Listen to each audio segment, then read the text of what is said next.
لله الذي أبدع الفلاك والأرضين والصلاة والسلام على من كان نبيا وآدم بين الماء والطين وعلى آله الطيبين والطاهرين وصحبه أجمعين أما بعد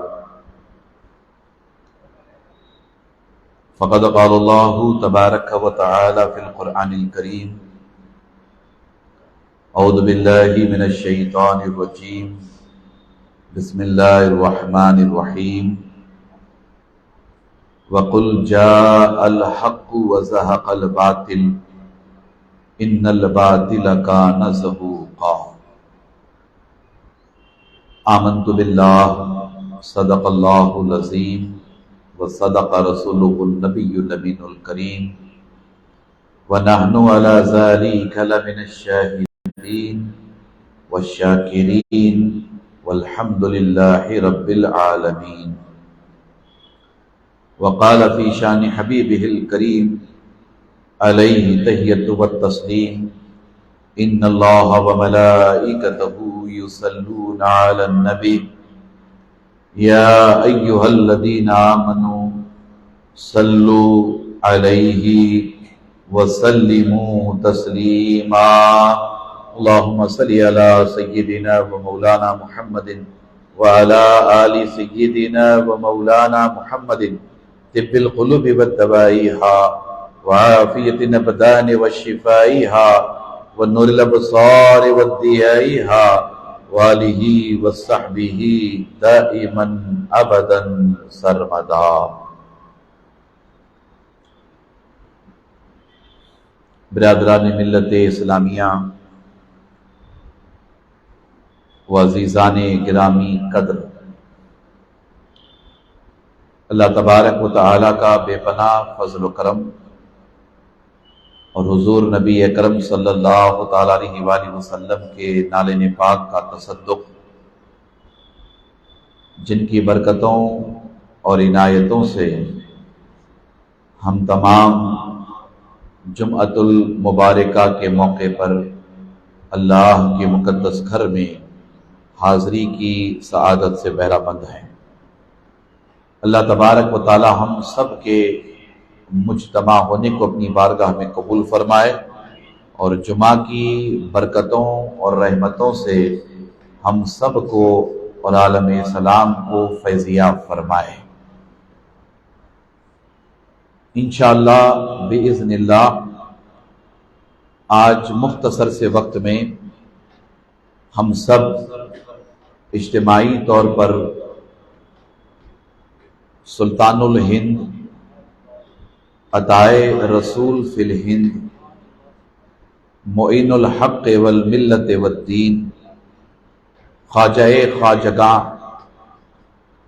حضرت سیدنا معین الدین چشتی حسن سنجری غریب نواز رحمۃ اللہ تعالی علیہ کی بارگاہ میں خراج عقیدت اور محبت پیش کریں گے. یہ مقدس مہینہ رجب کا مہینہ ہے، اسے اللہ کا مہینہ کہتے ہیں. یہ مبارک مہینہ، عظمتوں والا مہینہ، برکتوں والا مہینہ، اسی رجب کے مہینے سے اللہ کے رسول صلی اللہ تعالیٰ علیہ وآلہ وسلم ماہ رمضان کی تیاری میں لگ جاتے تھے. عموماً رجب کے، شعبان کے اور رمضان کے 3 مہینوں کے روزے بہت سارے اہل اللہ صالحین اس کا اہتمام کرتے ہیں. اس مبارک مہینے کی آمد پر ہم سب بے حد مسرور ہوتے ہیں.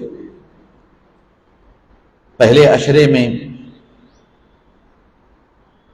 اہل ہند کے لیے، اسلامیہ نے ہند کے لیے بڑی شادمانی کی بات ہوتی ہے کہ 6 رجب المرجب کو حضور غریب نواز کا عرس پاک ہمارے آپ کے درمیان تشریف لاتا ہے، عرس پاک کا اہتمام ہوتا ہے. 13 رجب المرجب کو امام علی علیہ السلام کی ولادت بسعادت ہوئی، یہ دن بھی ہمارے لیے بڑی اہمیت کا حامل و مالک دن ہے۔ جشن مولود کعبہ محبان اہل بیت پوری دنیا میں اس کا اہتمام کرتے ہیں۔ پھر اسی رجب المرجب کی 22 تاریخ کو امام جعفر الصادق علیہ السلام کی نیاز کی فاتحہ ہوتی ہیں، عرف عام میں کنڈے کے فاتحہ کہتے ہیں، اس کا بھی بڑا اہتمام کیا جاتا ہے۔ اور پھر اس کے آخری دنوں میں شب معراج کا اہتمام ہوتا ہے، یعنی 26ویں شب گزر کر کے جو 27ویں شب آتی ہے وہ شب معراج ہوتی ہے۔ اس طرح دیکھا جائے تو اس مہینے کو اللہ تبارک و تعالیٰ نے بڑے انعامات اور اکرامات سے نوازا ہے، اور اللہ کے رسول صلی اللہ تعالیٰ علیہ وآلہ وسلم اس مہینے سے بے پناہ محبت بھی فرماتے تھے۔ تو ہمارے لیے بھی ضروری ہے کہ ہم اس مہینے کا اہتمام کریں، کوشش کریں کہ اس مہینے میں زیادہ سے زیادہ عبادت ہو۔ اگر نفل روزوں کا اہتمام ممکن ہو تو نفل روزوں کا اہتمام بھی کریں، نوافل کی کثرت کریں، تلاوت قرآن مجید کریں، اللہ کی راہ میں صدقہ و خیرات کریں۔ اس مہینے کو شعبان کے لیے جوڑ کر کے دیکھیں، اور پھر شعبان کو رمضان کے لیے جوڑ کر کے دیکھیں کہ آنے والے دنوں میں اللہ تعالی اپنے فضل و کرم سے ہمیں ماہ مبارک عطا فرمائے گا، یعنی ماہ رمضان عطا فرمائے گا۔ میں نے خطبہ مسنونہ کے بعد جس آیت کریمہ کو تلاوت کرنے کا شرف حاصل کیا ہے، یہ بڑی مشہور و معروف آیت کریمہ ہے۔ اللہ تعالیٰ اپنے محبوب صلی اللہ تعالیٰ علیہ وآلہ وسلم سے ارشاد فرماتا ہے کہ اے میرے محبوب، آپ فرما دیں کہ حق آیا اور باطل مٹا، اور باطل مٹنے ہی کے لیے تھا۔ اس آیت کریمہ کے تناظر میں آج کا عنوان، آج کا موضوع غریب نواز اور آج کا ہندوستان۔ انشاءاللہ باذن اللہ کتاب اللہ سنت رسول اللہ کی روشنی میں تھوڑی سی گفتگو ہوگی، اور پھر ہم حضور غریب نواز کی بارگاہ میں حاضری کا شرف حاصل کریں گے، اور پھر حالات حاضرہ کے تناظر میں حضور غریب نواز کی شان و عظمت اور آپ کی تعلیمات اور آپ کی سیرت طیبہ کی برکات کو جاننے سمجھنے کی کوشش کریں گے انشاءاللہ تعالی۔ اللہ تعالیٰ نے ہمیشہ حق کو واضح فرمایا ہے۔ حق کھلی کتاب کی طرح ہوتا ہے، حق سورج کی طرح روشن ہوتا ہے، حق کڑوا ہوتا ہے، حق سچ ہوتا ہے، حق سخت بھی ہوتا ہے، اور حق کو اللہ تبارک و تعالیٰ نے ایسی شان و عظمت عطا فرمائی ہے کہ یہ جب ظاہر ہوتا ہے تو پھر باطل پاش پاش ہو جاتا ہے، باطل ختم ہو جاتا ہے، باطل ملیا میٹ ہو جاتا ہے۔ حق کی جب بھی تشریف آوری ہوتی ہے تو باطل کو مٹنا ہی ہوتا ہے، اس لیے کہ رب تبارک و تعالی حق کی حمایت فرماتا ہے، حق کی مدد و نصرت اللہ کی بارگاہ سے ہوتی ہے، حق کی تائید اللہ تبارک و تعالی اپنی بارگاہ سے کرتا ہے۔ اللہ تبارک و تعالی حق کا مددگار ہوتا ہے، اور رب تبارک و تعالی جس کا مددگار ہو، بھلا دنیا میں کوئی ایسی طاقت ہے کہ اسے چھپا سکے؟ اللہ تبارک و تعالی جس کا مددگار ہو، دنیا میں ایسا کوئی پاور ہے جو اسے ہرا سکے؟ رب تبارک و تعالی جس کی نصرت فرمائے، جس کی حمایت فرمائے، دنیا میں کوئی ایسی طاقت ہے جو اسے جھکا سکے؟ اللہ تبارک و تعالی نے 1,24,000 کم و بیش انبیاء کرام علیہ السلام کو حق کی دعوت کا عظیم فریضہ دے کر اس دنیا میں بھیجا۔ وقتاً فوقتاً 1,24,000 کم و بیش انبیاء کرام علیہ السلام دین کی دعوت دیتے رہے، اللہ کے بندوں کو توحید اور رسالت کی دعوت دیتے رہے، آخرت کی دعوت دیتے رہے۔ ہر پیغمبر دین اسلام لے کر کے آیا، ہر پیغمبر دین اسلام کی دعوت دیتا رہا۔ رب تبارک و تعالیٰ نے اس نبوت اور رسالت کے دروازے کو بند کرنے کا فیصلہ فرمایا، اور حضور نبی اکرم صلی اللہ تعالی علیہ وآلہ وسلم خاتم النبیین بن کر کے اس دنیا میں تشریف لائے۔ آپ کی تشریف آوری اتنی شاندار ہے کہ جہاں اللہ تعالیٰ نے حضور علیہ السلام کی شان و عظمت اور آپ کی تشریف آوری کے حوالے سے فرمایا کہ قد جاءکم من اللہ نور و کتاب مبین، دوسری جانب ارشاد فرمایا وما ارسلناک الا رحمتا للعالمین۔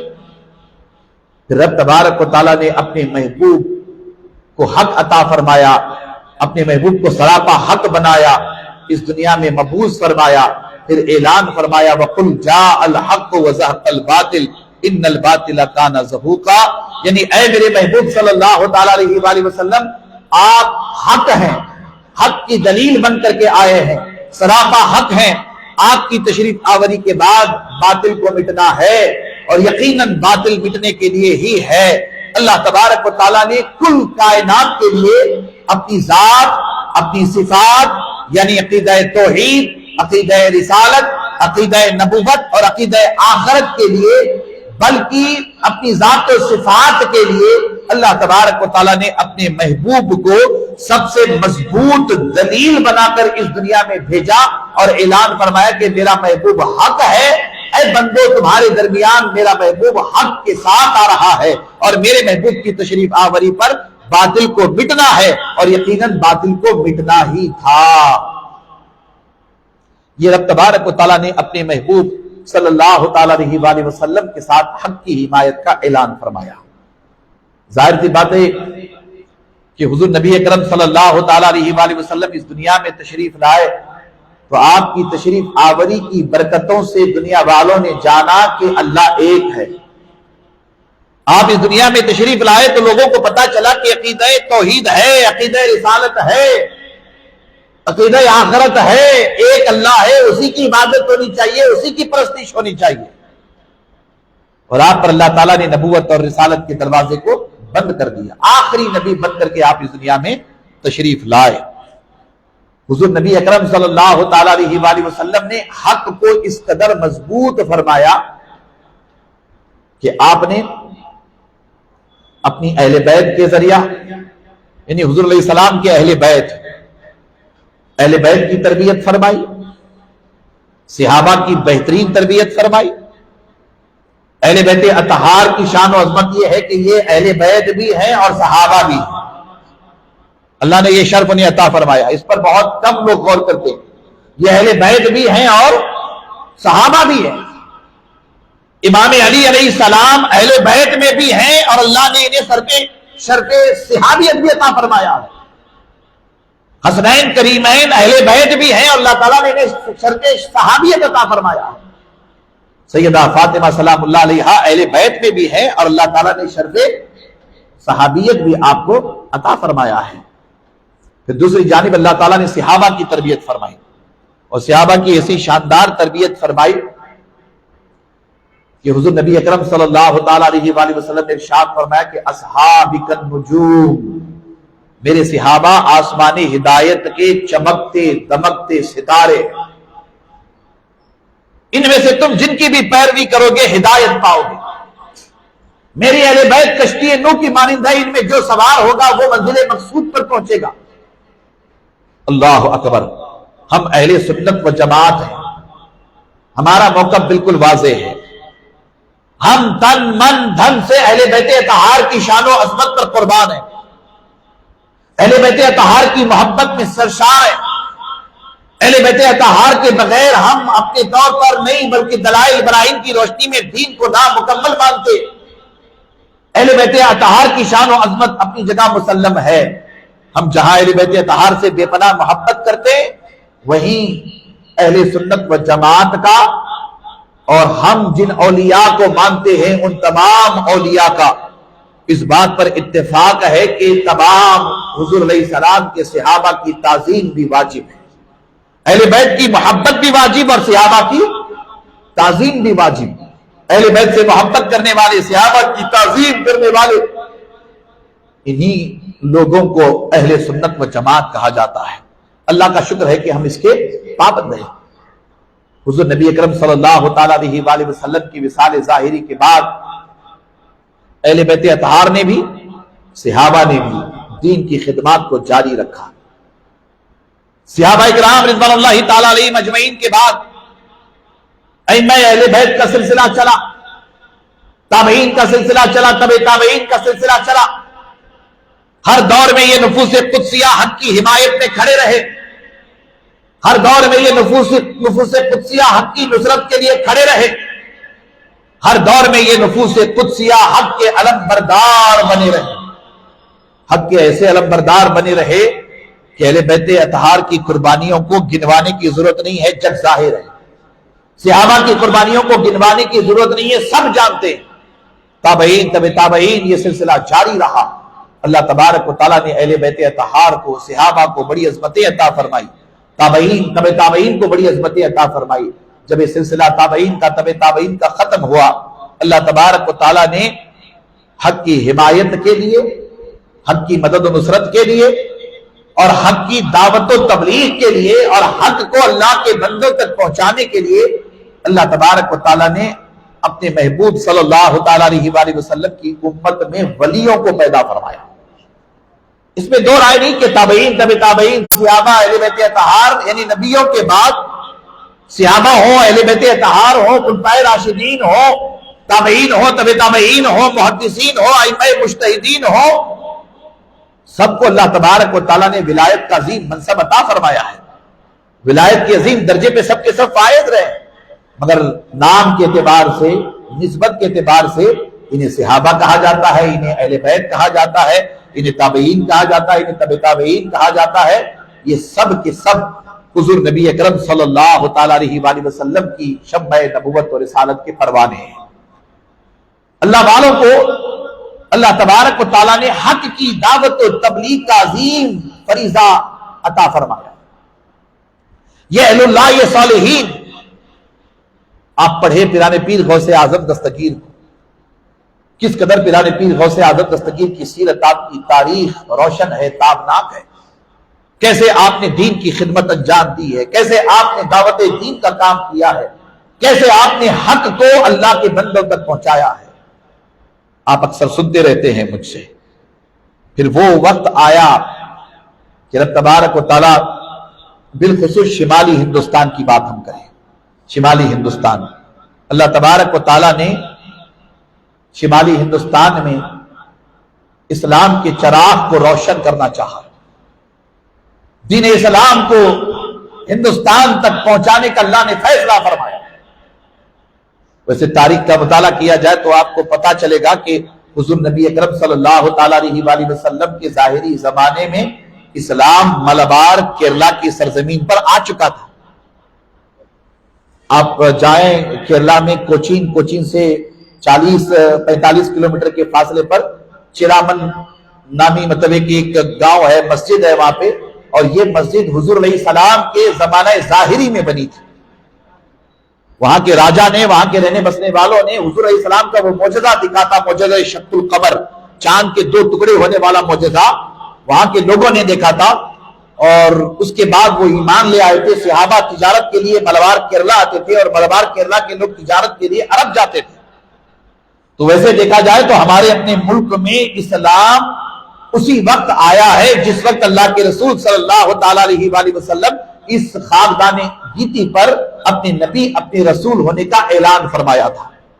ہم بڑے خوش نصیب اور بڑے سعادت مند ہیں کہ اللہ تعالیٰ نے ہمارے ملک کو یہ عظیم شرف عطا فرمایا ہے۔ اب حضور غریب نواز کے ذریعہ چونکہ وہاں دعوت و تبلیغ کا معاملہ، دعوت دین کا معاملہ، دعوت اسلام کا معاملہ ملبار اور کیرلا کے حد تک رہا، وہاں سے وہ سلسلہ آگے بڑھتا نہیں گیا، وہاں دین کی شمع روشن ہو چکی تھی، اسلام آ گیا تھا ساؤتھ انڈیا میں، اسلام کی شمع روشن ہو گئی تھی ساؤتھ انڈیا میں۔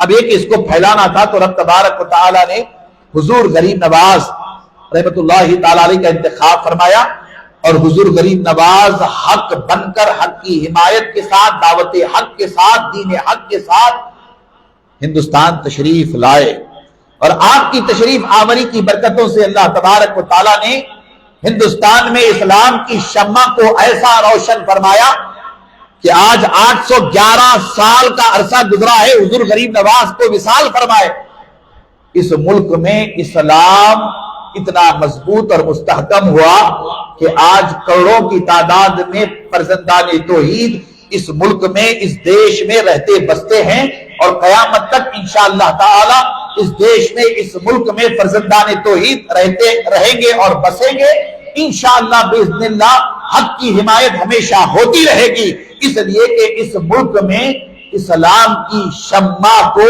معین الدین چشتی حسن سنجری غریب نواز رحمۃ اللہ تعالی علیہ نے روشن فرمایا ہے۔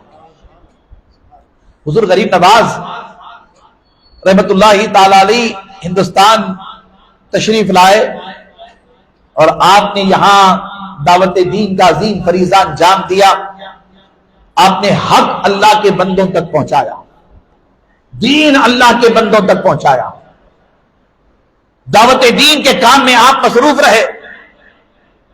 آپ ہی کے قدر میں میمنۃ العظم کی یہ برکتیں ہیں کہ اس زمانے میں اللہ اکبر، اس زمانے میں تاریخ پڑھے آپ، اللہ نے ایسی حق کی حمایت فرمائی اور غریب نواز کی ایسی مدد و نصرت فرمائی کہ غریب نواز تشریف لائے ہندوستان تو آپ کے قدموں کی برکتوں سے اللہ تعالیٰ نے 90 لاکھ سے زائد اندھیرے دلوں میں اسلام کے چراغ کو روشن فرمایا۔ 90 لاکھ سے زائد، اس سے زیادہ ہی ہو سکتا ہے، کم نہیں ہے، اندھیرے دلوں میں، میں بہت ہی ذمہ داری کے ساتھ الفاظ سنا رہا ہوں تاکہ بات سمجھ میں آ جائے، اندھیرے دلوں میں اللہ تبارک و تعالیٰ نے اسلام کی شمع کو، اسلام کے چراغ کو روشن فرمایا۔ اور 8 صدیاں گزر گئی ہیں، اسلام ہندوستان میں بڑا مضبوط اور مستحکم ہے، تو یہ صرف اور صرف حضور غریب نواز کے قدموں کی برکتیں ہیں، یہ حضور غریب نواز کی دعوت دین کی برکتیں ہیں، یہ حضور غریب نواز کی تعلیمات کی برکتیں ہیں، یہ حضور غریب نواز کی قربانیوں کی برکتیں ہیں۔ آج تک دین اسلام اس دیش میں مضبوط اور مستحکم ہے اور انشاءاللہ صبح قیامت تک اس دیش میں دین اسلام بڑی آن بان شان کے ساتھ مضبوط رہے گا۔ ہمیں امید ہی نہیں بلکہ یقین ہے کہ وہ بھی غریب نواز کی دعاؤں کی برکتوں سے رہے گا، غریب نواز کی دعاؤں کی برکتوں سے رہے گا۔ اللہ تعالیٰ نے حضور غریب نواز کو حق کی حمایت کے ساتھ اس دیش میں، اس ملک میں بھیجا، بلکہ میں کہوں کہ رب تبارک و تعالیٰ نے اپنی رحمت سے فیصلہ فرمایا، اپنی رحمت سے فیصلہ فرمایا کہ غیاث الدین، سیدنا غیاث الدین حسینی رحمت اللہ تعالی علیہ کے گھر میں سیدہ بی بی ماہ نور کے بطن مبارک سے میں معین الدین چشتی حسن سنجری غریب نواز کو اس دنیا میں بھیجوں گا۔ سنجر ایک چھوٹا سا گاؤں ہے ایران میں، عجم ہے۔ حضرت سیدنا غیاث الدین حسینی رحمت اللہ تعالی علیہ امام حسین علیہ السلام کی اولاد میں سے سنجر میں ہے، بڑا باوقار خانوادہ، بڑا عظمتوں والا خانوادہ، بڑی برکتوں والا خانوادہ۔ سنجر کے سارے لوگ بڑا احترام کرتے تھے اس خانوادے کا۔ اور سیدہ بی بی ماہ نور رحمت اللہ تعالی علیہ، آپ کا خانوادہ امام حسن مجتبی کا خانوادہ، امام حسن پاک علیہ السلام کی اولاد میں سے آپ ہیں، اور رشتے میں دیکھا جائے تو سیدہ بی بی ماہ نور حضور غوث الثقلین کی بہن لگتی ہے۔ یہ رشتہ نسبی طور پر پیران پیر غوث اعظم دستگیر رحمت اللہ تعالی علیہ کے نسب مبارک سے اللہ تعالیٰ نے خاندانی اعتبار سے ایسا شرف، ایسا مجد و کرم غریب نواز کو عطا فرمایا کہ آپ نجیب الطرفین سید، آپ کی سیادت حسینی حسنی سیادت، جیسے غوث الثقلین کی سیادت حسنی حسینی سیادت ہے، ویسے سرکار غریب نواز کی سیادت حسینی حسنی سیادت ہے۔ سنجر میں آپ کے آبا و اجداد، آپ کے والدین سکونت پذیر ہیں۔ آپ غور کریں، اللہ تعالیٰ جب کسی سے بڑا کام لینا چاہتا ہے تو اس کے لیے بڑا روحانی انتظام بھی فرماتا ہے، بہت ہی اہتمام اللہ تعالیٰ فرماتا ہے۔ بندے تو اللہ کے سب ہیں، سب بندے ہیں، سب کے سب عباد اللہ، اس میں دو رائے نہیں ہے، مگر اللہ تعالیٰ بندوں میں سے کسی خاص بندے سے خاص کام لینا چاہتا ہے، بڑا کام لینا چاہتا ہے، تو رب تبارک و تعالیٰ کی مشیت اور اس کی قدرت یہ ہے کہ وہ ایک الگ سے روحانی نظام قائم فرما دیتا ہے. اور روحانی نظام ظاہری طور پر حسب و نسب کے اعتبار سے بھی، تقویٰ و طہارت کے اعتبار سے بھی، مجد و کرم کے اعتبار سے بھی، ظاہری شریعت کی پابندی کے حوالے سے بھی، وغیرہ وغیرہ، یہ سارا انتظام رب تبارک و تعالیٰ ظاہری طور پر فرماتا ہے. پھر روحانی طور پر ایسی شان و عظمت عطا کرتا ہے کہ آپ کی والدہ ماجدہ سیدہ بی بی ماہ نور رحمت اللہ تعالی علیہا ارشاد فرماتی ہے کہ جب میرا بیٹا میرے شکم میں جلوہ گر ہو گیا، اب حاملہ ہوئیں، سرکار غریب نواز اپنی ماں کے پیٹ مبارک میں، شکم مبارک میں ہیں. آپ کو پتا ہے کہ جب کوئی خاتون حاملہ ہوتی ہے تو پہلا مہینہ گزر جاتا ہے، دوسرا مہینہ گزر جاتا ہے، تیسرا مہینہ گزر جاتا ہے. وہ باضابطہ طور پر پروسیس ہے اس کا اپنا، اور اس پروسیس میں، اس نظام میں اللہ تبارک و تعالی اتنے ایام میں، اتنے دنوں میں ماں کے پیٹ میں بچے کو یا بچی کو انسانی شکل و صورت عطا کرتا ہے. اللہ تبارک و تعالی اپنے فضل و کرم سے ماں کے پیٹ میں آپ ہوں، ہم ہوں، ایک مدت کے لیے ایسے دور سے گزرتے کہ ہماری کوئی شکل و صورت نہیں ہوتی ہے. پھر ایک مدت ایسی آتی ہے کہ اللہ تبارک و تعالی ہماری آنکھ، کان، ناک، ہاتھ، پیر سب بناتا ہے، دل بناتا ہے، پورا وجود اللہ تبارک و تعالیٰ کے فضل و کرم سے بن جاتا ہے. یہ محض اللہ کے فضل و کرم سے بنتا ہے. انسان کی شکل و صورت مکمل طور پر اس کے ماں کے پیٹ میں مکمل طور پر بن جاتی ہے. اللہ اکبر. پھر باضابطہ طور پر بچے کی کیفیت ایسی ہوتی ہے کہ دل دھڑکنے لگتا ہے. اللہ تعالیٰ کا یہ ایسا نظام ہے کہ اس نظام کو آج تک کل کائنات سمجھ نہیں پائی ہے. تحقیق ہو رہی ہے، تحقیق ہوتی رہتی ہے، میڈیکل سائنس ہے، ٹیکنالوجی ہے، ٹیکنالوجی کا دور ہے، وغیرہ وغیرہ، مگر یہ پورا نظام اللہ تعالیٰ کے دست قدرت میں ہے. اور رب تبارک و تعالیٰ پانی کے ایک بوند سے انسان کی تخلیق فرماتا ہے. پانی کے ایک قطرے سے اللہ تبارک و تعالیٰ انسان کی تخلیق فرماتا ہے. یہ اللہ کی شان ہے، اللہ کی قدرت ہے. اللہ اکبر. جب دل دھڑکنے لگتا ہے تو ماں کے پیٹ میں بچے کی حرکت بھی محسوس ہوتی ہے، بچے کی حرکت بھی محسوس ہوتی ہے. آپ کی والدہ ماجدہ فرماتی ہے کہ میں گھر میں بیٹھی ہوئی تھی، میرے علاوہ کوئی نہیں تھا، بالکل سکون و اطمینان کا ماحول، بالکل سکون و اطمینان کا ماحول. گھر میں بیٹھی ہوئی تھی، سکون و اطمینان کا ماحول، کوئی نہیں تھا گھر میں، سکون و اطمینان کا ماحول. آپ فرماتی ہیں کہ یکایک مجھے اللہ کے ذکر کی آواز سنائی دینے لگی. یکایک اللہ کے ذکر کی آواز. ایک روایت میں کلمہ طیبہ کی آواز ہے، ایک روایت میں اللہ کے ذکر کی آواز ہے. اللہ کے ذکر کی آواز مجھے سنائی، آواز آ رہی ہے اللہ کے ذکر کی، مگر ذکر کرنے والا نظر نہیں آ رہا ہے. اللہ کے ذکر کی آواز سنائی دے رہی ہے، مگر کون اللہ کا ذکر کر رہا ہے وہ نظر نہیں آ رہا ہے. آپ جب پریشان ہوئی تو عاطف غیبی سے آواز آئی، عاطف غیبی سے آواز آئی کہ اے سیدہ، گھبرانے کی، پریشان ہونے کی ضرورت نہیں ہے. اے سیدہ، گھبرانے کی، پریشان ہونے کی ضرورت نہیں ہے. تیرے پیٹ میں جو بچہ ہے، تیرے پیٹ میں جو شہزادہ ہے، وہ کوئی معمولی نہیں ہے. وہ ہمارا حسن ہے، وہ ہمارا معین الدین ہے. اے سیدہ، پریشان ہونے کی ضرورت نہیں ہے. تیرے پیٹ میں جو بچہ ہے وہ اپنے وقت کے ولیوں کا سردار ہے. تیرے پیٹ میں جو بچہ ہے وہ بڑا کرامت والا ہے. تیرے پیٹ میں جو بچہ پل رہا ہے وہ بڑی عظمتوں والا ہے. اے سیدہ، پریشان ہونے کی ضرورت نہیں ہے. ذکر کوئی اور نہیں کر رہا ہے، تیرے پیٹ میں میرا معین الدین تیرے پیٹ میں میرا ذکر کر رہا ہے، تیرے شکم میں میرا ذکر کر رہا ہے. وہ ہے تیرے شکم میں، مگر یہ کہ میرا ذکر کر رہا ہے. اللہ اکبر. یہاں رک کر کے ہمیں یہ بات اچھی طرح سے سمجھنا ہے، جاننا ہے. اسے آپ کرامت کے طور پر لے سکتے ہیں، اور کرامت کے طور پر ہی مطلب بیان کیا تھا کہ یہ غریب نواز کی کرامت ہے، یہ غریب نواز کی کرامت ہے. ٹھیک ہے، بلا شبہ یہ غریب نواز کی کرامت ہے، اس میں دو رائے نہیں ہے. یہ غریب نواز کی کرامت ہے، بلا شبہ یہ غریب نواز کی کرامت ہے. مگر اس کرامت کے ساتھ ساتھ اللہ تعالیٰ کے نظام کو بھی دیکھیے کہ اللہ تبارک و تعالیٰ سرکار غریب نواز سے ہندوستان میں دین اسلام کا بڑا کام لینا چاہتا ہے.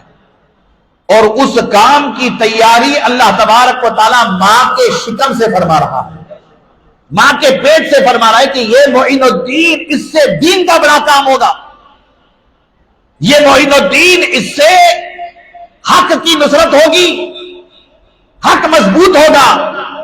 اللہ تبارک و تعالیٰ نے یہ انتظام فرمایا کہ ماں کے پیٹ سے ہی تربیت شروع ہو گئی۔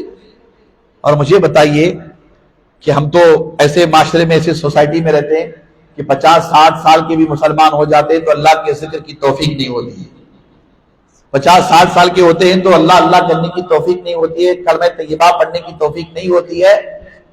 اب یہ نظام دیکھیے کتنا شاندار روحانی نظام ہے، کتنا شاندار روحانی نظام ہے کہ ماں کے شکم میں، ماں کے پیٹ میں کلمہ طیبہ پڑھا جا رہا ہے، اللہ کا ذکر ہو رہا ہے۔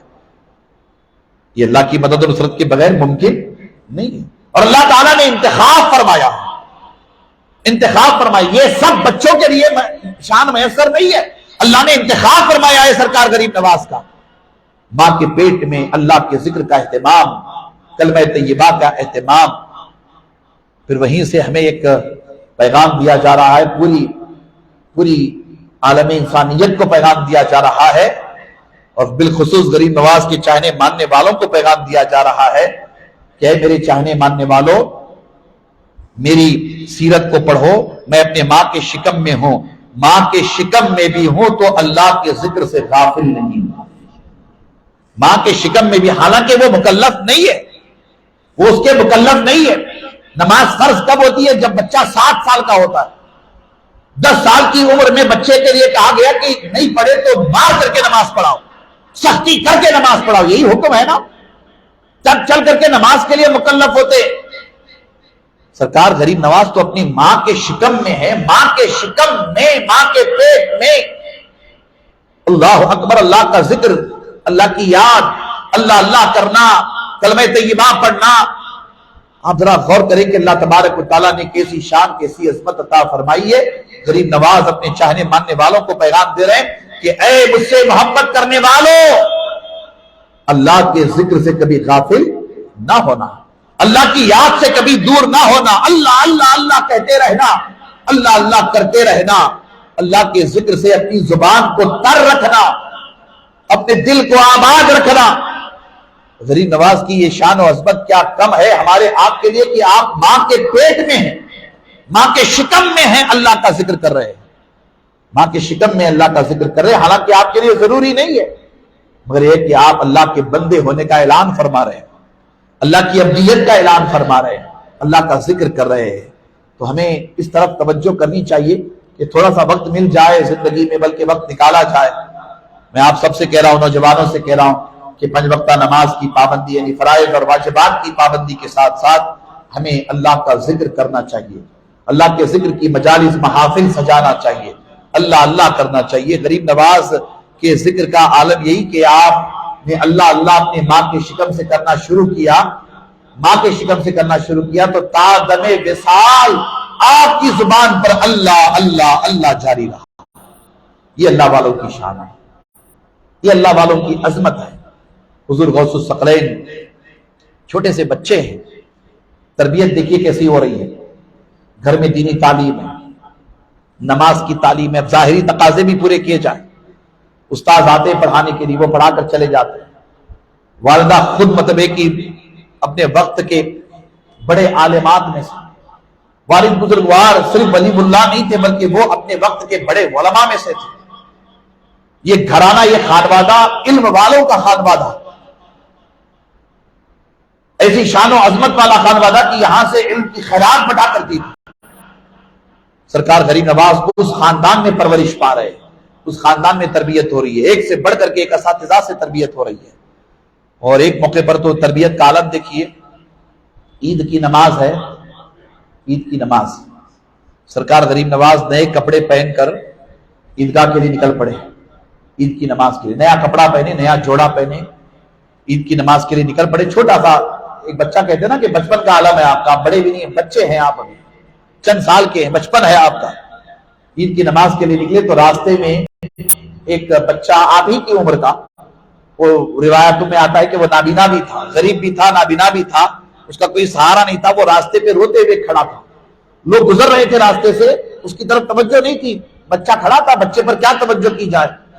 اب سرکار غریب نواز نے محسوس کیا کہ یہ عید کے دن راستے کے کنارے روتے ہوئے کیوں کھڑا ہے۔ قریب جب تو پتا چلا کہ یہ غریب بھی ہے، یتیم بھی ہے، نابینا بھی ہے، یعنی اندھا ہے، آنکھوں کو نظر نہیں آتا ہے۔ سرکار غریب نواز قریب گئے، سلام کیا، سلام کا جواب دیا، پوچھا کہ بابا کیوں رو رہے ہو، کیوں رو رہے ہو؟ اس نے کہا کہ آج عید کا دن ہے، عیدگاہ کے لیے سارے بچے نئے کپڑے پہن کے جا رہے ہیں، میں غریب ہوں، یتیم ہوں، میرے گھر میں نیا کپڑا نہیں ہے، نیا لباس، نیا جوڑا نہیں ہے، میں ایسے ہی پرانے کپڑے میں عید کی نماز ادا کرنے کے لیے نکلا ہوں، مگر ایک احساس بہت زیادہ ہو گیا کہ سب نئے کپڑے پہنے اور میرے پاس نیا کپڑا، نیا جوڑا نہیں ہے۔ سرکار غریب نواز اس یتیم بچے کا ہاتھ پکڑتے ہیں، ذرا غور کیجیے گا، اس یتیم بچے کا ہاتھ پکڑتے ہیں، ہاتھ پکڑ کر کے سرکار غریب نواز عیدگاہ نہیں جاتے بلکہ اس یتیم بچے کو اپنے ساتھ گھر لاتے ہیں، اپنے ساتھ گھر لاتے ہیں اور کہتے ہیں کہ بیٹھے رہو۔ وہ بیٹھا رہا، آپ اندر کمرے میں جاتے، وہ نیا کپڑا جو آپ نے پہنا تھا اسے اتارتے ہیں، آپ خود پرانا کپڑا پہن لیتے ہیں، آپ کے گھر میں بھی ایک کپڑا تھا تو آپ پرانا کپڑا پہن لیتے ہیں، وہ نیا جوڑا لا کر کے اس یتیم غریب بچے کو دیتے، کہا کہ بابا یہ کپڑے آپ تبدیل کر لو، آپ پہن لو، یہ میرا نیا جوڑا ہے، تم نیا جوڑا پہن لو، دل چھوٹا نہ کرو، غم زدہ نہ ہو، رونا بند کر دو، یہ نیا کپڑا پہنو، چلو ہم دونوں مل کر کے ساتھ آج عیدگاہ جاتے ہیں، عید کی نماز ادا کرتے ہیں۔ میں آپ کی توجہ چاہوں گا کہ یہ عمل کا جذبہ، یا یہ کہ یہ خدمت خلق کا جذبہ، یا یہ کہ یہ کسی غریب کی مدد کرنے کا جذبہ، ظاہر سی بات ہے کہ ہم آپ اپنے طور پر بھی سب کی مدد کرنے کا جذبہ رکھتے ہیں، مگر یہ جذبہ کتنا نرالا، کتنا شاندار اور کتنا بے مثل و بے مثال جذبہ ہے کہ حضور غریب نواز اپنا پہنا ہوا کپڑا، وہ بھی ایسا نہیں ہے کہ بہت بڑے عالم فاضل ہو گئے ہیں اور 25-30 سال کی عمر ہے، ایسا نہیں ہے، آپ کا بھی بچپن ہے، تو یہ بچپن میں یہ شعور آیا کیسے؟ بچپن میں یہ سوچ آپ کی کیسے پیدا ہو گئی؟ بچپن میں اتنی بڑی سوچ آپ کو کیسے آ گئی؟ اللہ اکبر۔ ایک تو یہ کہ ایک اللہ کا فضل ہے، اور پھر دوسری بات ہے کہ ماں باپ کی تربیت ہے کہ رب تبارک و تعالیٰ آپ کو ایک بہت بڑے مشن کے لیے تیار فرما رہا ہے، بہت بڑے مشن کے لیے، بہت بڑے کام کے لیے اللہ تبارک و تعالیٰ آپ کو تیار فرما رہا ہے۔ تربیت ایسی ہو رہی ہے، اللہ اکبر۔ ظاہری تعلیم کی تکمیل کے بعد بہت کم لوگوں کو پتا ہے، میں آپ کو بتانا چاہتا ہوں کہ لوگ حضور غریب نواز کو سلطان الہند کے طور پر جانتے ہیں، بڑے ولی اللہ ہے اس حوالے سے جانتے ہیں، ہندوستان کے بادشاہ ہیں اس حوالے سے جانتے ہیں، کرامتوں کے حوالے سے جانتے ہیں، وغیرہ وغیرہ، اور بہت کم لوگوں کو یہ پتا ہے کہ حضور غریب نواز اپنے وقت کے بہت بڑے عالم دین تھے، اپنے وقت کے بہت بڑے محدث تھے، اپنے وقت کے بہت بڑے مفسر تھے۔ سرکار قطب الدین بختیار کاکی اور آپ کے مریدین وغیرہ کی آپ ملفوظات وغیرہ پڑھیے، ان کی کتابیں پڑھیے تو آپ کو پتا چلے گا کہ غریب نواز جب مجلس واعظ میں گفتگو فرماتے تھے، مجلس واعظ میں گفتگو فرماتے تو قرآن و حدیث کی روشنی میں دریا بہا دیتے تھے، علم دریا بہا دیتے تھے علم کے۔ اتنے بڑے عالم، اتنے بڑے محدث، اتنے بڑے مفسر حضور غریب نواز، اللہ اکبر۔ ظاہری طور پر علم کی جب تکمیل ہو گئی تو ایک بار راستے سے گزر رہے تھے تو ایک مجذوب سے ملاقات ہو گئی، ہے نا، ایک قلندر سے ملاقات ہو گئی، حضرت ابراہیم قندوزی رحمۃ اللہ تعالی علیہ، ان سے ملاقات ہو گئی۔ اب سرکار غریب نواز پر ان کی نظر پڑی، سرکار غریب نواز کا انتخاب ہو گیا، وہ قریب گئے، خود سرکار غریب نواز ارشاد فرماتے ہیں کہ بس اس وقت تک تو میں دین کے کام میں ہی تھا، اپنا باغیچہ تھا، باغیچہ دیکھتا تھا، گھر کا کام کاج وہ دیکھتا تھا، دین کی خدمت میں لگا رہتا تھا، اپنی عبادت ریاضت میں بھی لگا رہتا تھا۔ اب ابراہیم قندوزی سے ملاقات ہوئی، 10 بوسی کا شرف حاصل ہوا۔ آپ فرماتے ہیں کہ میں قریب گیا تو ابراہیم قندوزی نے مجھے کچھ کھلا دیا، ایک روایت کے اعتبار سے کہ کچھ انگور کھلا دیے، انگور کھلا دیے، میں نے کھا لیا، اور جیسے ہی میں نے مطلب ابراہیم قندوزی اس قلندر، اس درویش، اس مرد حق ادا سے تبرک کھا لیا، غریب نواز فرماتے ہیں کہ میری ظاہری اور باطنی دنیا میں انقلاب آ گیا، تبدیلی آ گئی۔ اور تبدیلی کیسی؟ فرماتے کہ میرا جو کچھ تھا، باغیچہ وغیرہ میری جائیداد تھی، میں نے سب کچھ بیچ باچ کر کے اللہ کی راہ میں لٹا دیا، اللہ کی راہ میں خرچ کر دیا، سب کچھ اللہ کی راہ میں خرچ کر دیا۔ اور پھر نکل پڑا پیر کامل کی تلاش، نکل پڑا پیر کامل کی تلاش میں۔ اللہ اکبر! دیکھیے اللہ تعالیٰ نے ترتیب کیسی دی ہے، تربیت کیسی فرما رہا ہے، اور بتدریج غریب نواز کیسے آگے بڑھ رہے ہیں۔ اللہ اکبر! میں نے کہا نا کہ بڑا کام اللہ تعالیٰ آپ سے لینا چاہتا ہے، اللہ تعالیٰ بڑا کام آپ سے لینا چاہتا ہے، بڑے کام کی بڑی تیاری ہے نا، بڑے کام کی بڑی تیاری۔ فرماتے کئی دنوں تک فاقہ کشی کرتے، کئی دنوں تک بھوکا پیاسا رہ کر جنگلوں بیابانوں میں ریاضت مجاہدہ کرتے کرتے کرتے، تلاش کرتے کرتے کرتے وہ دن آ گیا کہ میری ملاقات حضرت سیدنا عثمان ہارونی رحمۃ اللہ تعالی علیہ سے ہو گئی۔ فرماتے ہیں آپ کہ میں جیسے ہی حضرت عثمان ہارونی کی خانقاہ پہ پہنچا، غور سے سنیے، جیسے ہی عثمان ہارونی کی خانقاہ پہ پہنچا تو آپ فرماتے کہ مجھے دیکھتے ہی حضرت عثمان ہارونی نے فرمایا کہ معین الدین مجھے آپ کا ہی انتظار تھا۔ حالانکہ اس سے پہلے نہ ملاقات ہے نہ تعلقات ہے، معین الدین مجھے آپ کا ہی انتظار تھا۔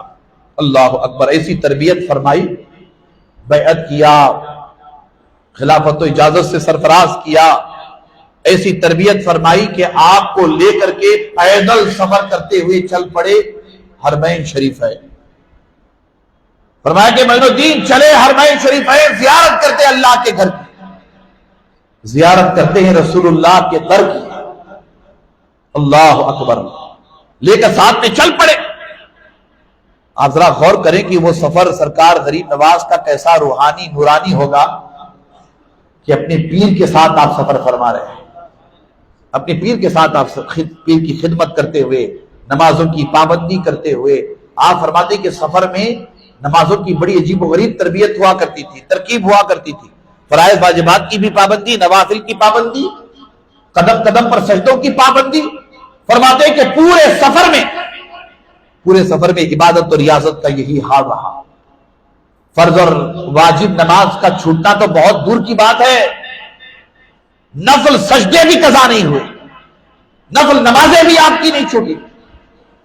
ہم لوگ بھی، آپ لوگ بھی اللہ والوں کی زیارت کے لیے جاتے ہیں، کبھی گلبرگہ شریف جاتے ہیں ہے نا، کبھی اجمیر شریف جاتے ہیں، کبھی بغداد شریف جاتے ہیں، زیارت کے لیے جاتے ہیں۔ تو ہمارا حال یہ ہے کہ ہم لوگ نمازوں کی فکر نہیں کرتے، نمازیں ہم سے چھوٹ جاتی ہیں۔ لوگ حج کے لیے عمرے کے لیے جاتے ہیں لیکن نمازوں کی فکر نہیں کرتے۔ اللہ اکبر!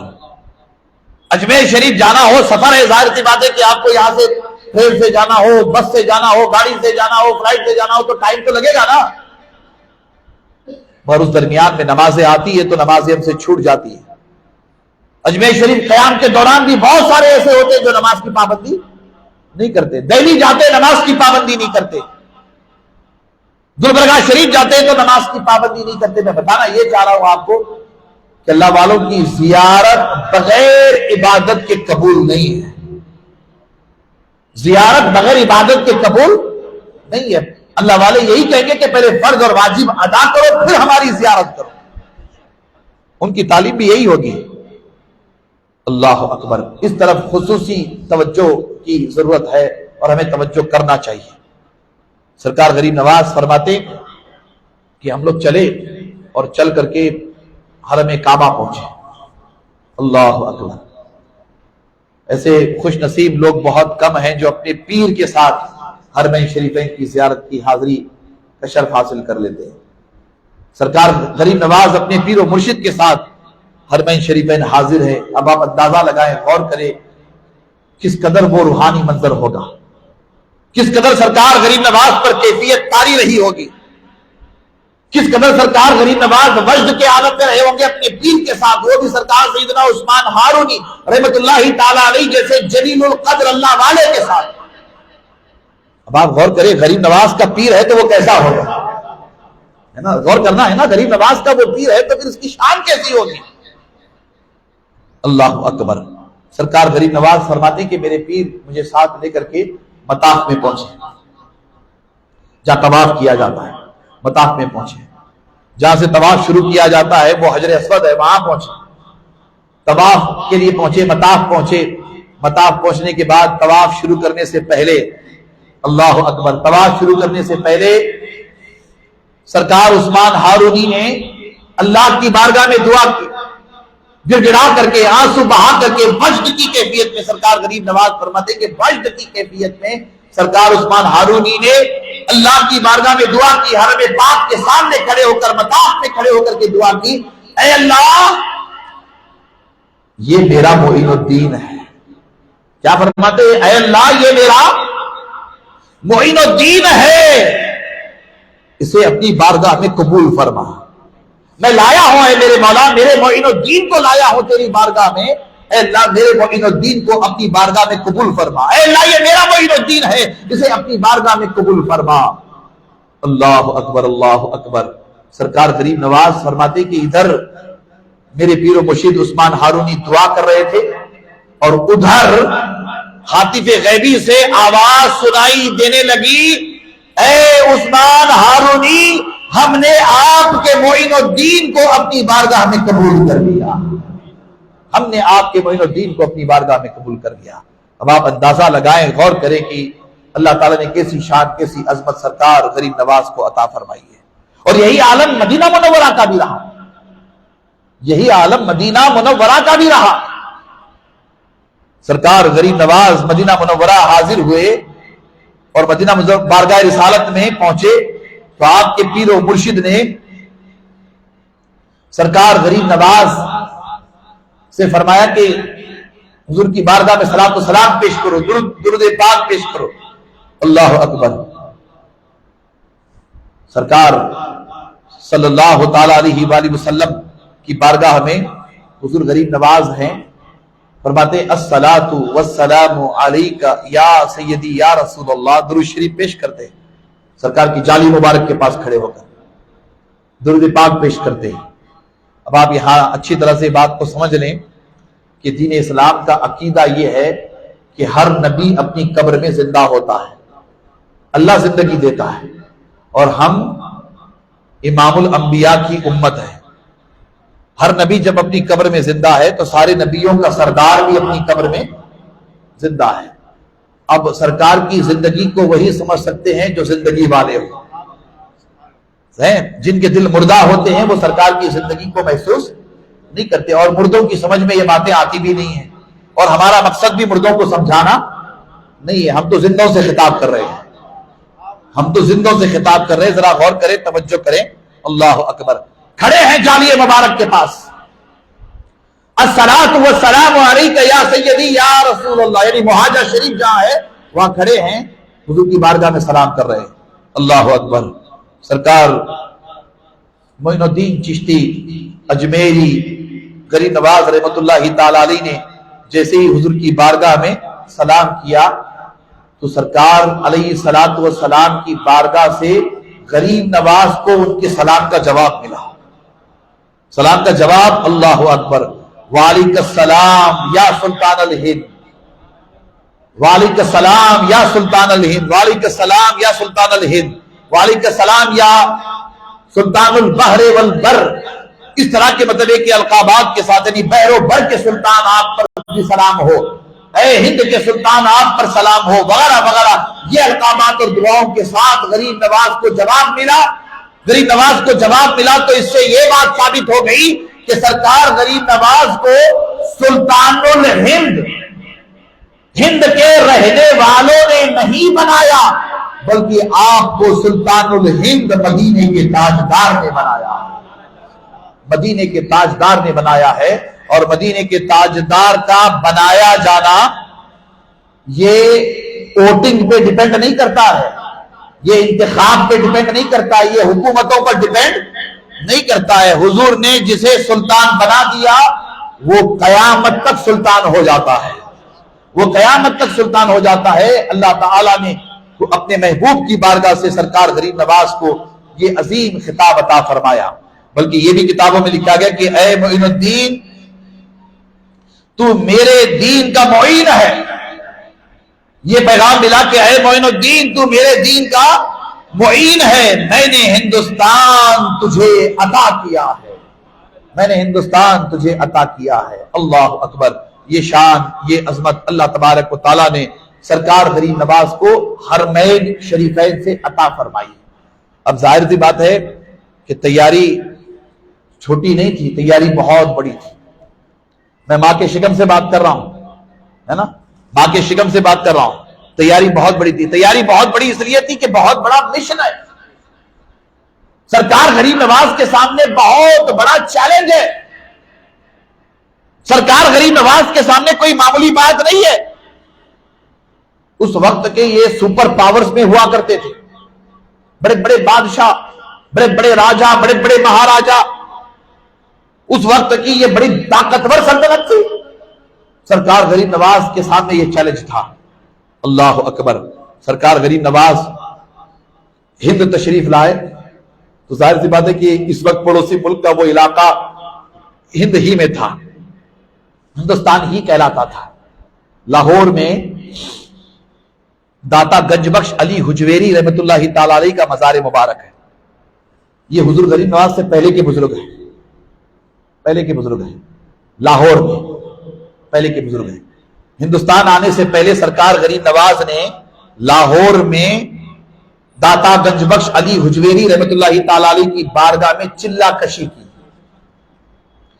یعنی چلہ جو ہوتا ہے نا، یہ اللہ والوں کی بارگاہوں میں ہوتا ہے. یہ بات یاد رکھیے گا، اللہ والوں کی بارگاہوں میں ہوتا ہے. چلہ کی خانقاہوں میں ہوتا ہے. چلہ کشی کی، چلہ کشی کی اور وہاں سے بڑے روحانی فیوز و برکات حاصل کیے. اور حاصل کر کے جب واپس جانے لگے تو آپ سرکار داتا گنج بخش علی حجویری رحمت اللہ تعالی علیہ کے مزار پاک پہ کھڑے رہ کر یہ فارسی کا شعر عرض کیا. گنج بخش فیض عالم مظہر نور خدا، گنج بخش فیض عالم مظہر نور خدا، ناقصارا کاملا کاملا را رہنما. یہ شعر فارسی کا سرکار غریب نواز کی بارگاہ میں عرض کیا. اے گنج بخش فیض عالم، آپ عالم کو فیض پہنچانے والے ہیں. اور آپ کی شان کیا ہے؟ آپ مظہر خدا ہیں، مظہر نور خدا ہیں. اور آپ کی شان کیا ہے؟ جو نامکمل ہیں ان کے لیے آپ کامل پیر ہیں، اور جو کامل پیر ہیں آپ ان کے لیے رہنما ہیں. آپ اندازہ لگائیں کہ غریب نواز جن کے شان میں یہ قصیدہ پڑھتے ہوں تو اس بارگاہ کی شان و عظمت کا عالم کیا ہوگا، ہے نا؟ اس بارگاہ کی شان و عظمت کا عالم کیا ہوگا. یہ ہمیں جاننا سمجھنا ضروری ہے ہمارے لیے.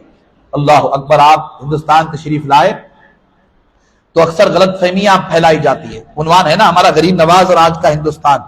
اکثر غلط فہمیاں پیدا کی جاتی ہیں کہ غریب نواز ہندوستان آئے تو معاذ اللہ استغفر اللہ آپ نے زور زبردستی کر کے اسلام کو پھیلایا.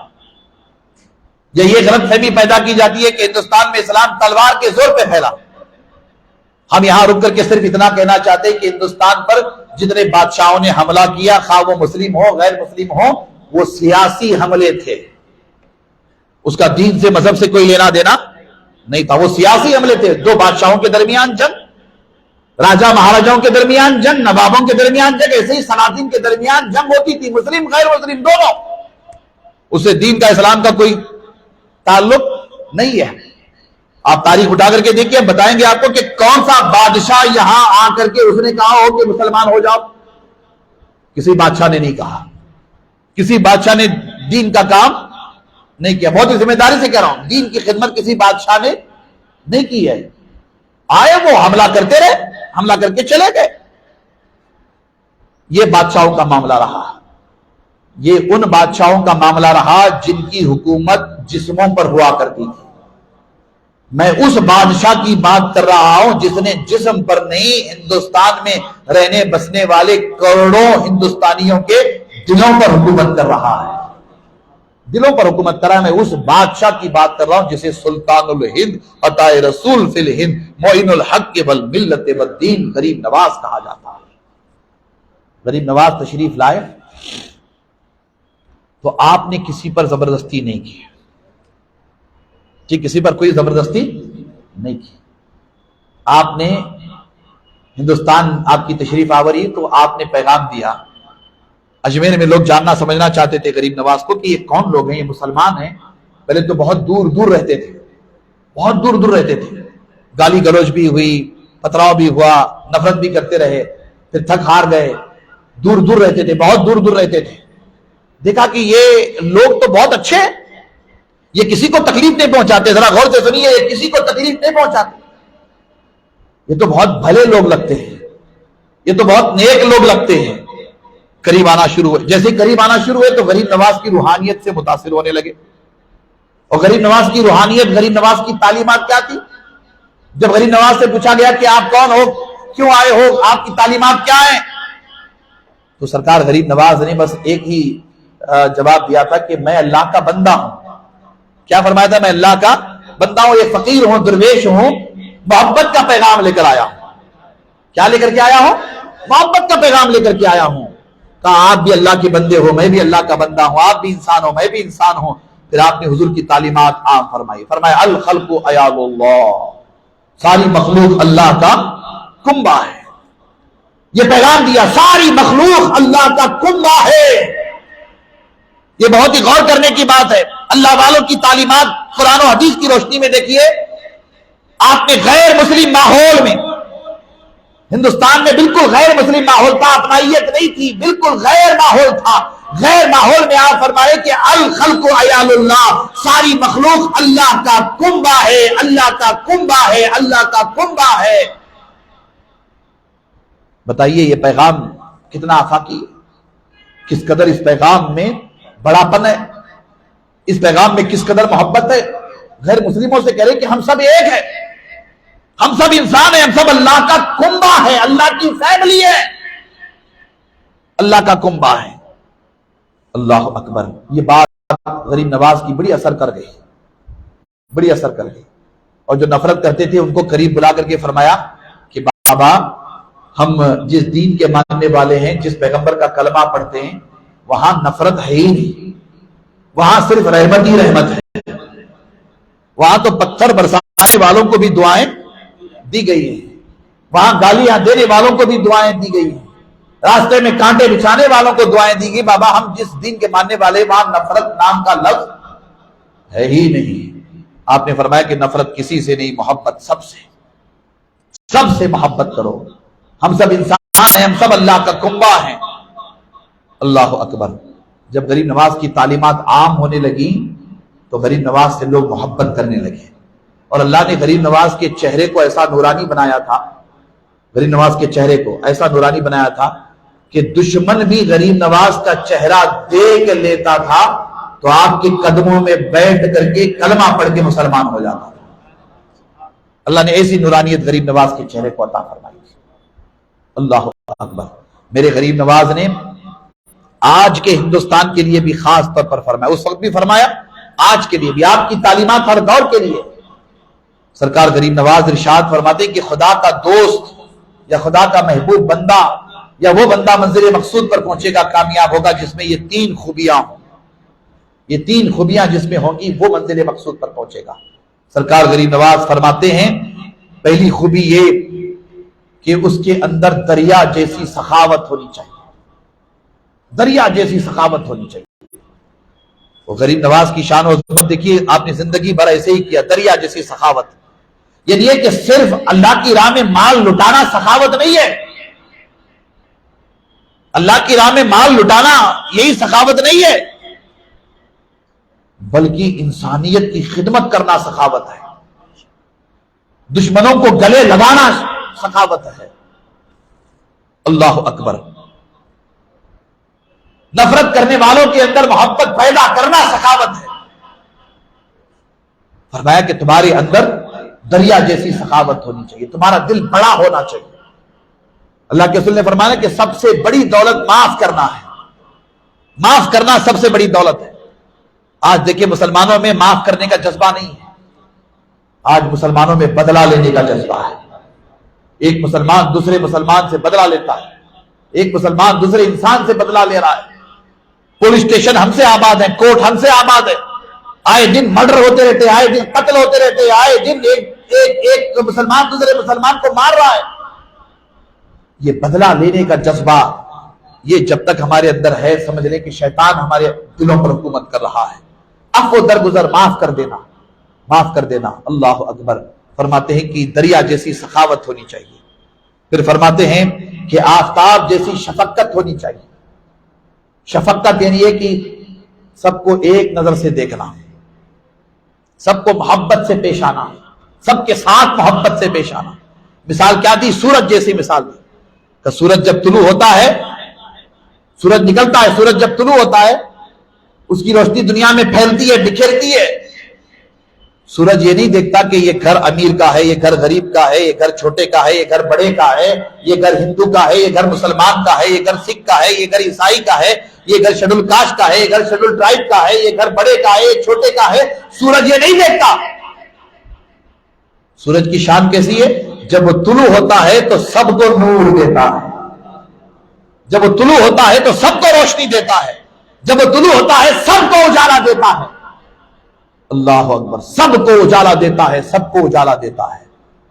سرکار غریب نواز رحمت اللہ تعالی علیہ فرماتے ہیں کہ تم اپنے اندر سورج جیسی شفقت پیدا کرو، سب کو ایک نظر سے دیکھو۔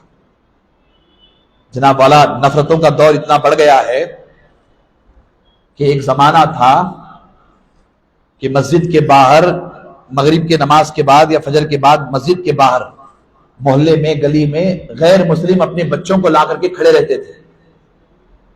یہ ہمارے نوجوانوں کو یاد نہیں ہے اس لیے کہ آپ لوگوں نے دیکھا نہیں ہے۔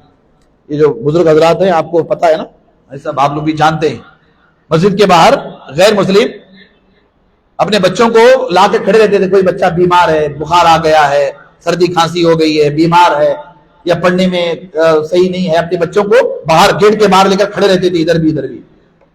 اب مسجد میں جو لوگ نماز پڑھ کے باہر نکلتے تھے، نمازی سارے، اس میں کوئی بڑا چھوٹا نہیں، نماز پڑھ کے نکل رہے باہر نکلتے تھے تو وہ بچوں کو سامنے لے جاتے تھے تو وہ نماز پڑھ کر آنے والے ان بچوں پر دم کرتے تھے، پڑھ کر کے دم کرتے، درود شریف پڑھ کے دم کرتے تھے، کلمہ پڑھ کے دم کرتے تھے، بہرحال نماز پڑھ کے آ رہے دم کرو۔ وہ دم کرانے والوں کا جذبہ کیا تھا؟ غیر مسلموں کا جذبہ یہ تھا کہ آپ مسلمان ہو، مسجد میں نماز پڑھ کے آ رہے ہو، عبادت کر کے آ رہے ہو، آپ کی دعا میں بڑی تاثیر ہے، آپ کی دعا سے ہمارے بچوں کو شفا ملے گی۔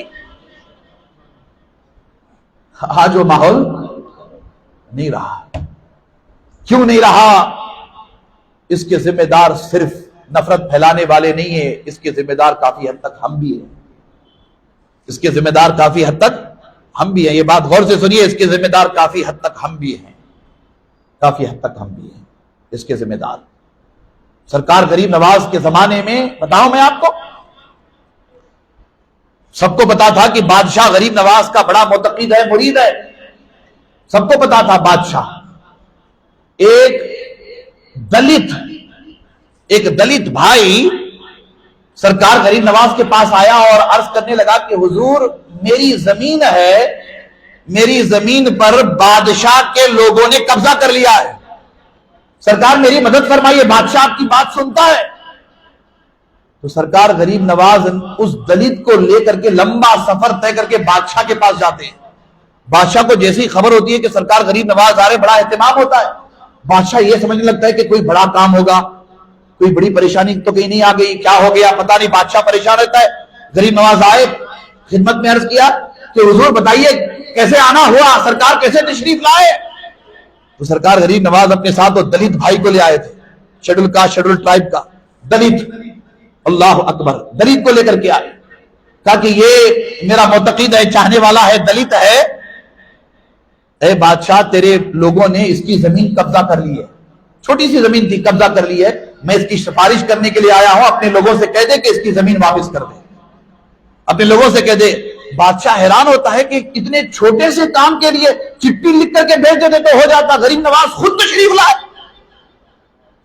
ایک دلت کے لیے، ایک غیر مسلم کے لیے تشریف لائے، اللہ اکبر۔ بادشاہ نے جو خدمت کرنی تھی کر دی، غریب نواز نے جو سفارش کرنی تھی کر دی، واقعہ اپنی جگہ پورا ہوا، مگر ہمیں آپ کو کیا تعلیم دی جا رہی ہے؟ یہ تعلیم عام کرنے کی ضرورت ہے۔ غریب نواز نے یہی پیغام دیا تھا آج سے 11 سال پہلے کہ ہندوستان میں رہنے والے مسلمانوں کبھی دلتوں سے نفرت مت کرو، ان سے محبت کرو، ان سے محبت کرو، یہ ہمارے اپنے ہیں. ہم نے کبھی یہ نہیں دیکھا کہ یہ چھوٹی ذات کے ہیں، بڑی ذات کے ہیں، یہ شیڈول کاسٹ ہے، شیڈول ٹرائب ہے، یہ دلت ہیں. ہم نے کبھی نہیں دیکھا. ہم اپنے اللہ والوں کی تعلیمات کے پابند ہیں. اللہ والوں نے ہمیں یہی تعلیم دی کہ انسان سے محبت کرو، تو ہم انسان سے محبت کرتے ہیں. آج بھی جا کر کے دیکھیے غریب نواز کی بارگاہ میں ہزاروں نے، لاکھوں غیر مسلم صبح شام حاضر ہوتے رہتے ہیں. ضرورت اس بات کی ہے آج کے ہندوستان کو کہ غریب نواز کے پیغام محبت کو عام کیا جائے. آپ سمجھ رہے ہیں نا آپ لوگ سب؟ آپ سے بھی میں کہنا چاہوں گا کہ آپ کے محلے میں غیر مسلم ہوں تو ان سے تعلقات اچھے رکھو، غیر مسلم دوست ہوں تو ان سے تعلقات اچھے رکھو، ان سے معاملات اچھے رکھو. پہلے یعنی یہ چند سال پہلے کی بات بتا رہا ہوں آپ کو، 25-30 سال پہلے، 40 سال پہلے کی بات بتا رہا ہوں کہ غیر مسلم اپنے پیسے روپیے امانت کے طور پر مسلمانوں کے پاس رکھتے تھے نا، امانت کے طور پر مسلمانوں کے پاس رکھتے تھے کہ حاجی صاحب یہ اپنے پاس رکھیے، میرا یہ کام ہے، میں کہیں جا رہا ہوں، یا چند مہینوں کے لیے رکھ لیجیے، بعد میں مجھے دے دیجیے. امانت کے طور پر رکھتے. اتنا بھروسہ تھا. اللہ اکبر. تالی ایک ہاتھ سے نہیں بجتی. ہم بھی ذمہ دار ہیں، ہم بھی ذمہ دار ہیں. ہمیں بھی اپنی روش میں، اپنے انداز میں تبدیلی لانے کی ضرورت ہے. مجھ سے کسی نے پوچھا کہ ہندوستان سے نفرتوں کو کیسے ختم کیا جائے، تو میں نے لمبی چوڑی تقریر نہیں کی اس کے سامنے. میں نے اس سے یہی کہا کہ غریب نواز کی تعلیمات پر عمل کر لو، ہندوستان سے نفرت ختم ہو جائے گی. کچھ لمبا چوڑا کرنے کی ضرورت نہیں ہے نا. غریب نواز کی تعلیمات پر عمل کر لو، نفرت ختم ہو جائے گی. اس پیغام کو عام کرنا ہے. توجہ کریں گے آپ انشاءاللہ؟ توجہ کریں. بات طویل ہو گئی. یہ میرے معروضات تھے غریب نواز اور آج کے ہندوستان کے حوالے سے. آپ حضرات سے میری گزارش ہے کہ آپ ان سارے امور پر توجہ کر کے غریب نواز کی تعلیمات کو عام کرنے کی ترکیب بنائیں گے. آج خصوصی طور پر چھٹی شریف کا اہتمام کیا گیا ہے غریب نواز کی سکندر مسجد کمیٹی کی جانب سے، سارے ذمہ داروں کی جانب سے، جماعت اہل سنت کی جانب سے. تو آپ حضرات تبرک لے کر کے جائیں گے انشاءاللہ. اور غریب نواز کا تبرک نصیب والوں کو ملتا ہے. اور آپ سے میں یہ کہوں گا کہ ایک گلاس گنجی دی جائے تو ایک ہی گلاس مت پیجیے گا. اگر ترکیب بن جائے، زیادہ بنائی گئی تو 2-3 پی لیجیے. بلکہ ہمارے کچھ چاہنے ماننے والے، بلکہ غریب نواز کے چاہنے ماننے والے ایسے، وہ خواجہ کی چھٹی کے تناظر میں 6 گلاس بھی پی لیتے ہے نا. ترکیب بنائیے. یہ بزرگوں کا تبرک ہے. یہ اندر جتنا جائے گا نا گندگی اتنی ہی باہر نکل جائے گی انشاءاللہ. دل صاف ہو جائیں گے، دماغ صاف ہو جائیں گے انشاءاللہ تعالی. اس کی ترکیب بنائیں. نماز کے بعد گنجی شریف کا اہتمام ہے بڑے پیمانے پر. آپ سب گنجی شریف لے کر جائیں گے. صحت کی دعا کی گزارش کی گئی ہے. نسیم بھی کلبر کی دعا کریں کہ اللہ انہیں حضور غریب نواز کے وسیلے سے، آقا علیہ السلام کے وسیلے سے، نسیم بھی کو اور حضور کی امت میں بلکہ کل کائنات میں جتنے بیمار ہیں اللہ سب کو شفا عطا فرمائے. اور ایک گزارش کی گئی ہے، یہ مرول کو بھنگند تعلقہ سے ضلع باگلکوٹ سے ذمہ داران آئے ہیں. آپ پیچھے نماز پڑھیے بالکل آخر میں فرض نماز کے ساتھ. بہت سارے ہمارے بھائی جلدی میں نکل جاتے ہیں. ان کی بڑی مصروفیات ہوتی ہیں بہت سارے لوگوں کی. وہاں کروڑوں کا، اربوں خربوں کا بزنس انتظار کرتا رہتا ہے. وہ جلدی نہیں جائیں گے تو نقصان ہوگا. ایسے بہت سارے لوگ نکل جاتے ہیں ہمارے بھائی. تو ان کو وہاں پکڑ لیجئے باہر، ہے نا. وہ باہر جاتے رہتے ہیں، پکڑ لیجئے. مسجد کا کام ہے، ذرا ذمہ داری کے ساتھ آپ لوگ ان کو چندہ دیجئے. دور سے آئے ہیں، ان کی مدد کیجئے. کریں گے نا انشاءاللہ تعالی؟ ان کی مدد کیجئے. پھر اس کے بعد میں آپ سے خاص طور پر گزارش کرنا چاہوں گا کہ آپ حضرات جاتے جاتے گنجی شریف تبرک لیتے جائیے گا اور بڑی مضبوطی کے ساتھ غریب نواز کی ان تعلیمات کو عام کیجیے گا. بلکہ میں نے کمیٹی والوں سے بھی کہا تھا کہ آج کی گنجی شریف کی دعوت میں مارکیٹ کے غیر مسلموں کو بھی بلاؤ. بلائے ہیں کیا امام صاحب؟ دعوت دیے ہے نا ان کو بھی؟ ہاں دعوت دیے، ان کو بھی بلاؤ. غیر مسلموں کو بھی بلاؤ. بلا کر کے دیکھیے جو لوگ نفرت پھیلا رہے نا ان کو پھیلانے دیجیے. نفرت کا جواب نفرت نہیں ہے. ہمیں ہمارے بزرگوں نے کیا تعلیم دی کہ نفرت کا جواب محبت ہے. محبت کا پیغام ہمیں عام کرنا ہے. مجھے امید ہے کہ ہم اللہ والوں کی تعلیمات پر، غریب نواز کی تعلیمات پر عمل کریں گے تو کافی اچھا ماحول بنے گا انشاءاللہ تعالی. اور خاص طور پر میں آپ سے آج کے اس اجلاس میں کہہ رہا ہوں کہ آج جیسے آپ تشریف لائے ہیں سرکار غریب نواز کے اور سرکار غوث اعظم کے جد کریم امام المشارق والمغارب امیر المومنین اسد اللہ الغالب امام علی علیہ السلام